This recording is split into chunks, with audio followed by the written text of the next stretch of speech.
বন্ধুরা, ভালো সময় আসার আগে মহাদেব দেন এই 7টি সংকেত।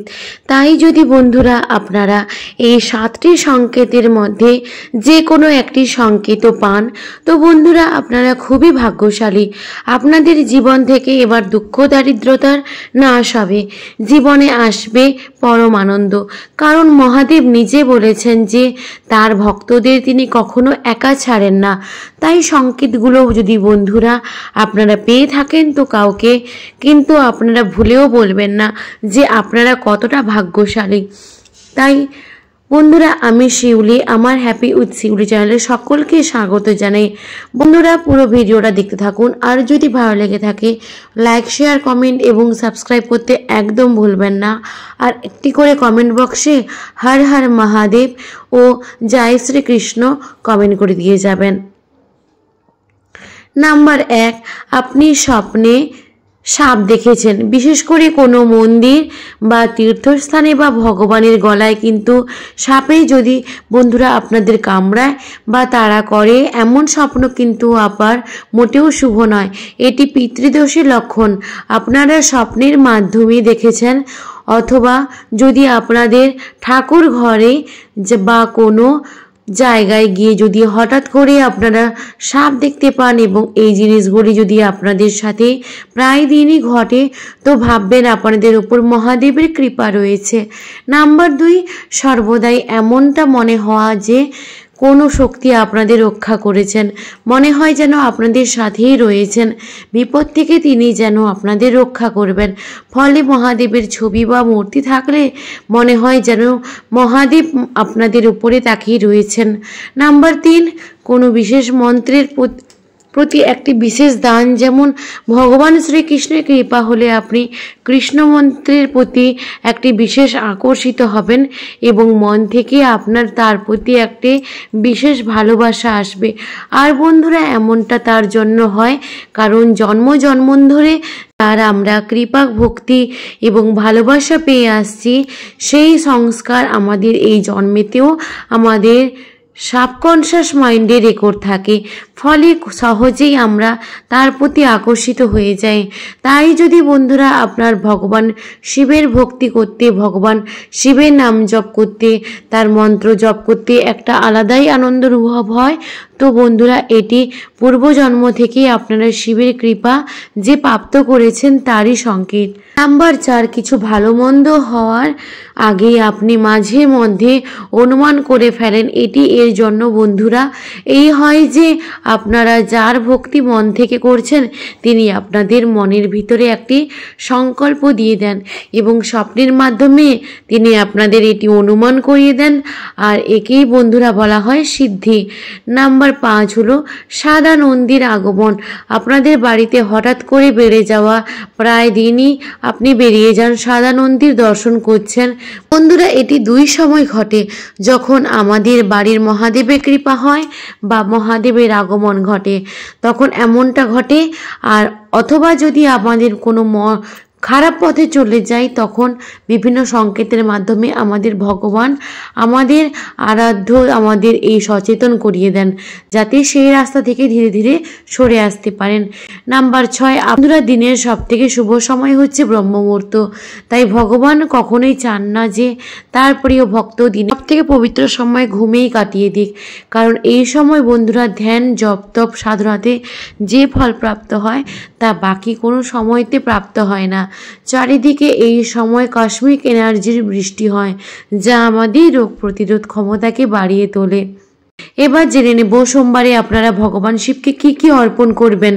নাম্বার 1, গোলাপ। বন্ধুরা, ভগবান শিবেরই অত্যন্ত প্রিয় ফুলগুলোর মধ্যে একটি, গোলাপ অন্যতম। তাই যদি আপনারা এই মাসে ভগবান শিবের নামে বা ভগবান শিবকে যদি আপনারা এই গোলাপ ফুল অর্পণ করতে পারেন, তো বন্ধুরা আপনাদের প্রেম সম্বন্ধ ও ধন সম্পত্তিতে বন্ধুরা আপনারা সফলতা প্রাপ্ত করবেন। এছাড়াও শিবজিকে যদি এই ফুল অর্পণ করতে পারেন তাহলে সুস্থ শরীর ও অভিশাপ থেকেও এই মাসে মুক্তি পেয়ে যাবেন। নাম্বার 2, বেলফুল। বন্ধুরা, এই মাসে শিবজিকে বেলফুল অর্পণ করলে যে মনোবাসনা আমাদের কিছুতেই পূর্ণ হচ্ছে না তা ভগবান শিবের কৃপায় খুব তাড়াতাড়ি পূর্ণ হয়ে যায় এবং জীবন থেকে নানা রকমের বাধা বিপত্তি এতে নাশ হয়।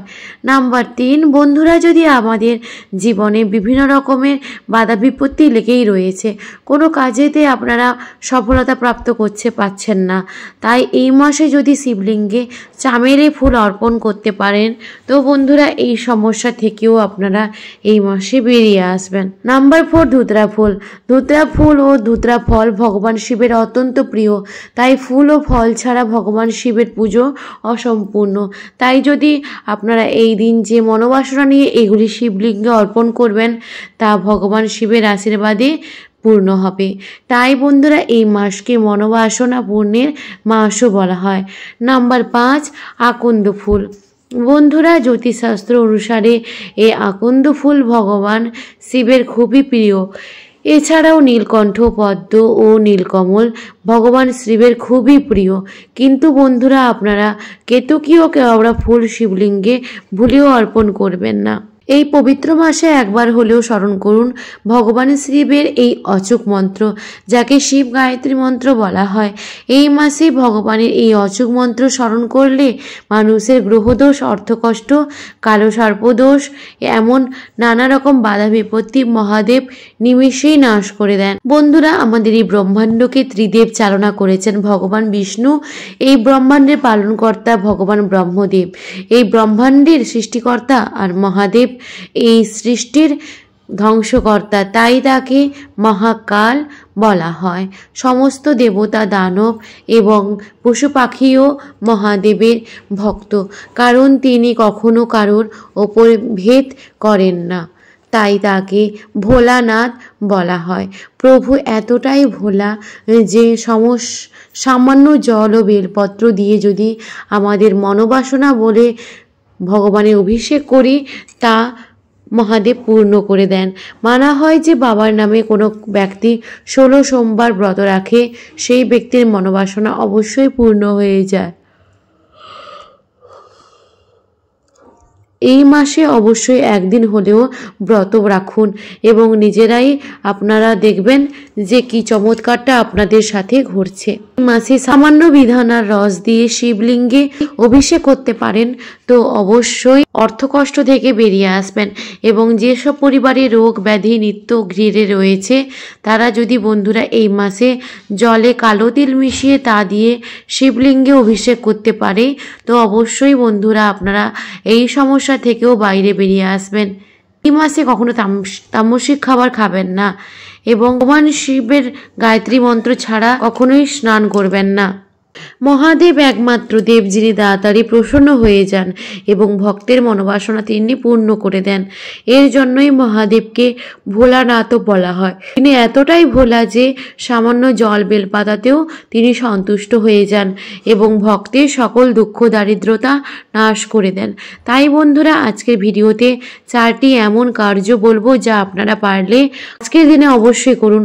সোমবার দিন এই জিনিসটি দান করলে মানুষেরা অক্ষয় পূর্ণ প্রাপ্ত করে এবং সোমবার দিন এই জিনিসটি খেলে মানুষের দুর্ভাগ্যের নাশ হয়ে যায়। মহা সোমবারে আপনারা বাবার পুজো ভক্তি ভরে দিন, পত্র আপনারা অবশ্যই দিন, পারলে ধুতর ফুল বাবাকে অবশ্যই নিবেদন করুন এবং উত্তর দিকে মুখ করে আপনারা এই দিন বাবার পুজো অর্চনা দেবেন।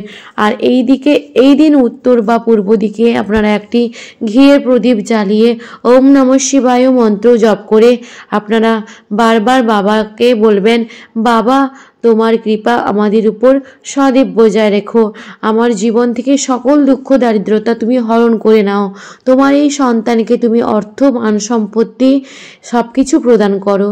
নাম্বার 2, বন্ধুরা, পুজো তখনই সম্পূর্ণ হয় যখন পুজোর পর দান করা হয়।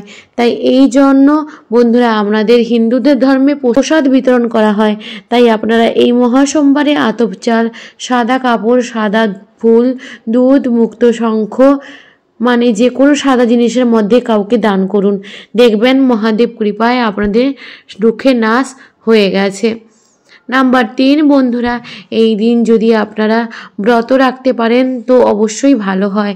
এই দিনে রাতের বেলায় ভগবান মহাদেবের নাম নিয়ে আতপ চাল, মুগ ডাল, আলু, ঘি এছাড়া বিভিন্ন রকম সবজি দিয়ে আপনারা একটি ভগবানের ভোগের মতো প্রসাদ রান্না করবেন এবং সেই প্রসাদটি আপনারা তামা অথবা পিতলের পাত্রে রান্না করবেন এবং তারপর সেই প্রসাদ আপনারা ভগবান শিবকে স্মরণ করে মা অন্নপূর্ণাকে প্রণাম করে তারপর সকলে মিলে গ্রহণ করুন। ভুলেও আপনারা এই দিনে মদ, মাংস, পেঁয়াজ, রসুন অর্থাৎ আমিষ জাতীয় খাবার খাবেন না। বন্ধুরা, যদি ভিডিওটি ভালো লেগে থাকে আবারও লাইক, শেয়ার, কমেন্ট এবং সাবস্ক্রাইব করতে একদম ভুলবেন না। সকলের মঙ্গল হোক এই কামনা করি।